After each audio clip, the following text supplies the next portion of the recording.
Good morning, everybody. Today is Tuesday, February 3rd, and I'd appreciate it if everybody could hit that subscribe button and hit that thumbs up button and like this video. And in the comments below, let me know if you're having trouble signing on to the Discord. If you go down to the description there and you click on the link, some people have been telling me they've been having trouble, so leave a comment below. Let me know if you're having trouble getting on that Discord for live trading from 8:30 a.m. to 10 a.m. Central Time right now. This will probably be the last month I'm going to be doing that for free. I do offer other services for mentorship that we could talk about later on. But anyways, let's get into it. Economic data right now is going to be stalled again because we have a partial shutdown again with the government, so nothing to report. Today, however, we do have earnings that will still be coming out before the open. I think, I'm not sure if it came out already. I think it did. PayPal, Pfizer, Merck. If they didn't, they will be coming out shortly. After the close today, AMD, Microsystems, Chipotle, what else we have? Amgen. I don't see anything else for today. Tomorrow is when the stuff starts happening. You've got Alphabet, you've got Qualcomm, ARM, of course, Snap. Not going to impact the entire market there. Thursday, you're going to have, let's see, before the market shell, maybe do a little something for the Dow. After the close, Amazon, Reddit. I don't see any. Affirm, maybe do a little something in microchips there. I don't see anything else there for the rest of the week, and that should pretty much be it. So we still have some other headwinds out there that are still lingering right now as far as the Supreme Court ruling on the tariffs. I think that we're supposed to have that final ruling by the end, hopefully by the end of this month. If we can get that knocked down, that'll be one less thing out there. So let's get into the broader markets. Again, if you're new to the channel, subscribe to the channel, and then hit that thumbs up button. Also, you can hit that bell for future notifications. Looking at the ES here on a 15-minute chart here, a nice little push yesterday. Regained the 50-day SMA in the pre-market there at 69.1761 and pushed higher throughout the day. Regained the 20-day SMA. Push higher, however, did straight up moves, which I talk about all the time. When you have these straight up moves or straight down moves, it creates speed zones. And down here, if you lose this monthly low, if the market pulls back and you lose this monthly high at 69.94, you could quickly fill back down here to the 20-day SMA sitting down here. It will be sitting down at 69.7343. However, this could be a good level if you do lose this previous all-time high at 7,014. This could be a first, an aggressive level here if we pull back to that level right now and hold to push up to the the previous all-time high sitting at 7,036.25 until you can get to that 7,043 high before you're going to get a little. It looks like you're probably going to get some resistance up there. We have a midline regressional trend line there. If you do push through it with some authority, I think you can get a push up into the 7,090 level before you get a little more resistance up there. But a nice little push yesterday for a Monday, and it's kind of plateauing and consolidating right now. I think it'll be important for Alphabet and Amazon to keep this market moving in this direction right now. For how long, nobody knows, but we do have some areas to watch right here. If the market does pull back and we do lose these certain levels, it could rapidly fill back what we gained yesterday here. So these are some good levels here that you can use for support levels if the market pulls back to take them long, right? So that is, one thing to keep in mind too, that we did regain all these 50-day moving, the 50-day moving average, 20-day moving average, the 100-day is obviously down here. So that is a positive for the overall broader market there. Again, if you're new to the channel, hit that subscribe button, hit that thumbs up button, like this video. Let's take a look at the NASDAQ. Same thing on the NASDAQ. NASDAQ regained the 100 in the pre-market, regained the 50 when the market opened, and regain the 20 when the market opened as well, and the 20 is 25,792.01. Yes, it's sitting above that right now. It did regain this point of control level that I had open here at 25,829.16. So these point of control levels that work for all equities, not just Tesla that I go over. So now that it got hit, so you saw in the pre-market we were talking yesterday, I had this level open and boom, it got hit yesterday. So we're going to take that off the charts here. So that's gone. And there are no more open point of control levels that I have open here right now. So that was good. But, you know, these charts that we're looking at right now, this is the NASDAQ. It's almost like we're looking at an identical chart from the ES. Same levels that you want to make sure that you're holding here. 25,936.5. You want to hold that level. It is respecting this midline regressional trend line that I have here, sitting up 26,027.54. You want to hold that, and it's respecting that January 13th high at 26,042.75. If you get through there, then you're going to push through to December's highs, 26,123.5. And then if you get through there, then I think that you can, you know, it's kind of clear sailing here. I don't see much. You could possibly give yourself some resistance here. Level there at 26,349 before you can go through that 20. If you can get through that, then you go to 26,530 on the upside. On the downside right now, if you lose this 25,936.5, you pull down to 25,815, which was a weekly high set back in October. Not a bad level. You could see how it responded yesterday when the market shot up in the open, and then it came back and it respected these levels right here. So this is a good, pretty decent level to respect. The pullback 25,815 level there. So we are above the 50, which was sitting at 25,656.82, sitting above the 20. Yesterday, 25,000, call it 770. And then now we're pushing higher right now. So, you know, pullback levels, you know, if you did pull back to this 20, that may not be a bad level also, sitting at 25,000, call it 25,770. That would be a pretty good level for a long there as well. So no economic data today, so nothing to worry about there. Everything is all about the earnings because we are in earnings season. Let's get into Tesla right now. Again, if you're new to the channel, hit that subscribe button, hit that thumbs up button, like this video. Go down in the description area and join the Discord community for live trading from 8:30 a.m. to 10 a.m. Central Time. Tesla, a little rocky road yesterday. Respected this midline regressional trend line that I had sitting up here at 427.10. We now are above it, so that's a level that I like here for support. If we pull back down there today when the market opens, 425.87. I like that level. Yesterday's high, if you can get above it, right now we're rejecting it at 427.15. So I think if the market opens above that and you hold above it, I think that's a good level of support.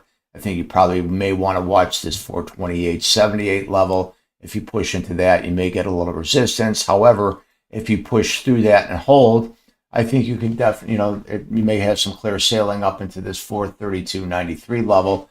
And then again, when I was talking about these open point of controls, we have this open point of control sitting here from January 30th, 434.71 level that you want to pay attention to. That it could fill. So it's almost like a picture of yesterday's open from the NASDAQ that I was talking about. You know, these levels, they come up and they get hit. And then if they get hit, you have to be prepared that these levels could become resistance if it's above the market. If it's below the market, they become support if they come down to these levels. So right now, I like the fact that we are above this regressional trend line. This regressional trend line was, I drew this on a 4-hour chart, and I will fan out a little bit.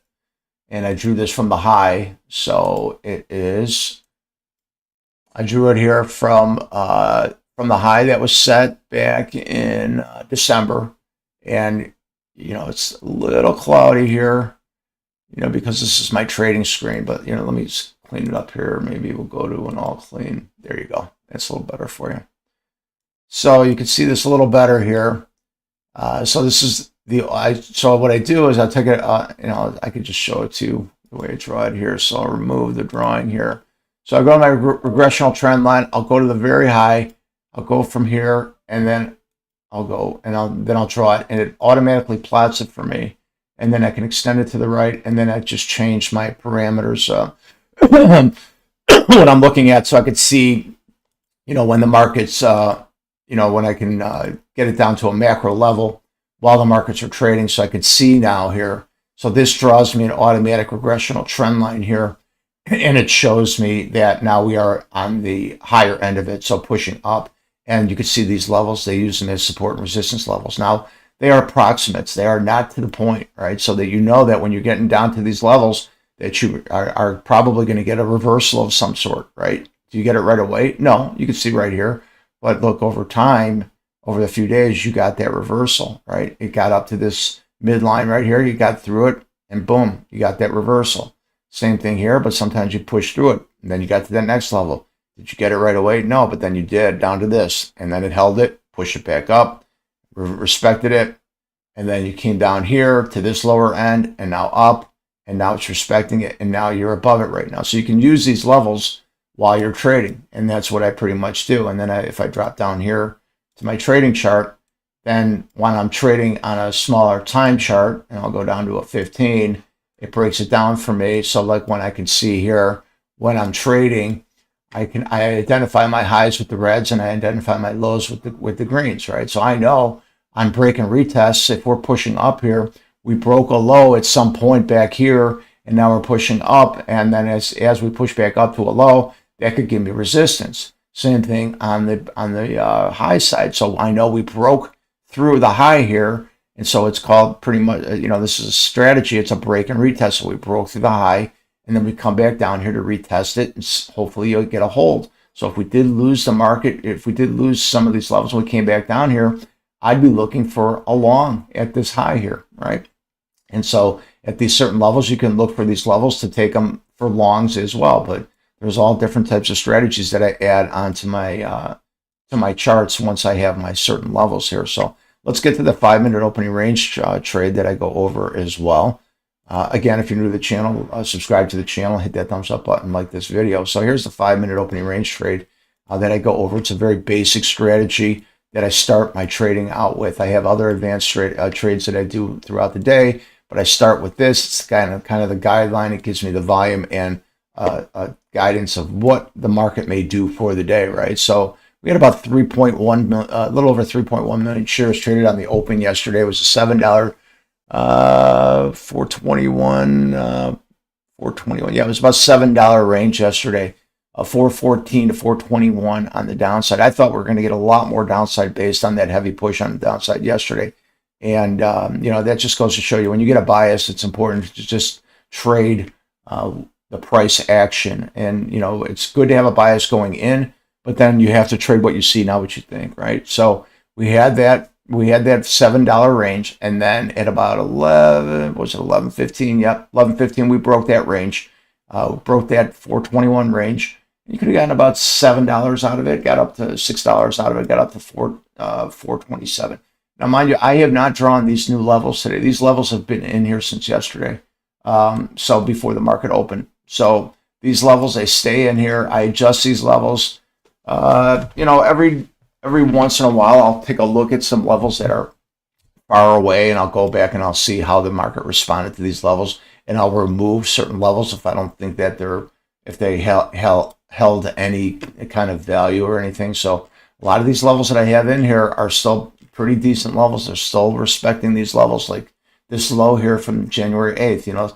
Sometimes if I get some levels that are close together, I'll probably remove a couple of them, because when they start getting on top of each other, it creates too much noise, and you don't need them that close to each other. So you have to find out which ones are good. So like, for example, when I have a couple lines that are on top of each other, it gives me more confirmation.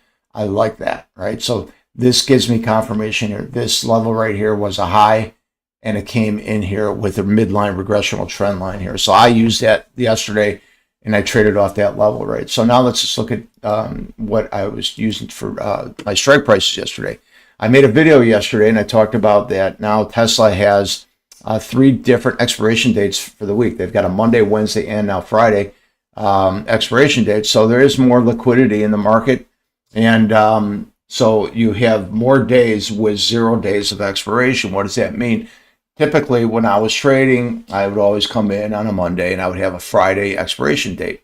So I would come in and I would have my strike price usually $15 to $20 away from the equity price on the call. I would be out of the money on the call side, and then I'd be out of the money on the put side. So I would have my put price way below the market, about $15, $20 on a Monday, because I'd have 5 days for the market to get, for theta, for the decay on the premium price.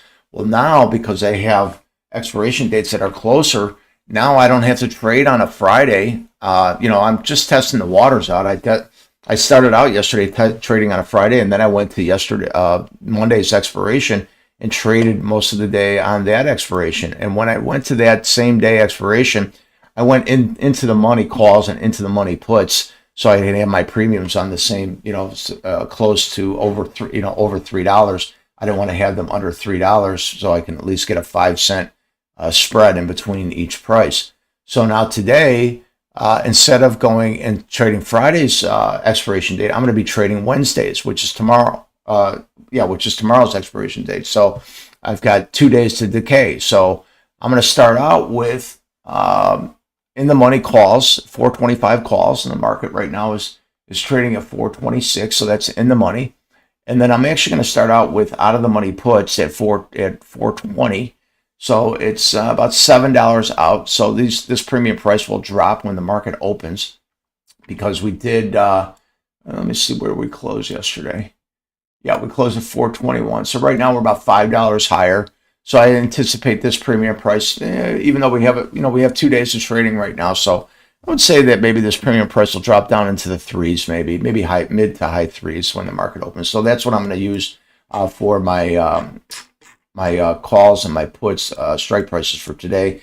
I'm going to start out with tomorrow expirations and see how that works, and see if the liquidity is still there. We still had some decent volume yesterday with these short-term expiration dates. So hopefully that's going to stick, and it's going to create a lot more activity, with these dates, and instead of having to trade a strike price that's 5 days out. So anyways, that's going to be it for today. So again, if you're new to the channel, hit that subscribe button, like this video, and then and also join the Discord community down below for live trading from 8:30 a.m. to 10 a.m. Central Time.